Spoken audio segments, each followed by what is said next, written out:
ನಮ್ಮ ರಾಜ್ಯ ಕಂಡಂಥ ಅಪರೂಪದ ಮತ್ತು ಅತ್ಯಂತ ಹಿರಿಯ ಸಾಹಿತಿಗಳಾದಂಥ ಎಲ್ ಭೈರಪ್ಪನವರು ವಯೋಸಹಜ ವೃದ್ಧಾಪ್ಯದಿಂದ ಅವರು ಇವತ್ತು ನಿಧನ ಹೊಂದಿದ್ದಾರೆ. ಸರಸ್ವತಿ ಸಮ್ಮಾನ್ ಇನ್ನೂ ಮುಂತಾದ ಪ್ರಶಸ್ತಿಗಳನ್ನು ಪಡೆದಂಥ ಅನೇಕ ಗ್ರಂಥಗಳನ್ನು ಬರೆದಂಥ ಒಬ್ಬ ರಾಜ್ಯ ಕಂಡಂಥ ಒಬ್ಬ ಮಹಾನ್ ಮೇಧಾವಿ ಕೂಡ ಅವರವುದು.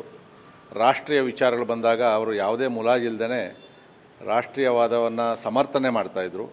ಬೇರೆಯವರೆಲ್ಲ ಕೂಡ ಒಂದಷ್ಟು ಜನ ವಿಚಾರವಾದಿಗಳು ಒಂದು ಕಡೆ ವಾದ ಮಾಡ್ತಾಯಿದ್ರೆ ಇವರು ನೇರವಾಗಿ ರಾಷ್ಟ್ರದ ಚಿಂತನೆಗಳನ್ನು, ವಿಶೇಷವಾಗಿ ಹಿಂದುತ್ವದ ಬಗ್ಗೆ ಕೂಡ ಅವರು ಪರವಾಗಿ ನಿಂತ್ಕೊಂಡು ಅವರ ವಿಚಾರವನ್ನು ಮಂಡಿಸ್ತಕ್ಕಂಥ ಒಬ್ಬ, ಯಾವುದಕ್ಕೂ ಹೆದರದೇ ಇರತಕ್ಕಂಥ ಒಬ್ಬ ದಿಟ್ಟ ಸಾಹಿತಿಯನ್ನು ಇವತ್ತು ನಾವು ಕಳ್ಕೊಂಡು ನಮ್ಮ ಕರ್ನಾಟಕ ಮತ್ತು ಕನ್ನಡದ ಸಾಹಿತ್ಯ ಬಳಗ ಬಡವಾಗಿದೆ ಅಂತ ಅನ್ನಿಸ್ತಾ ಇದೆ.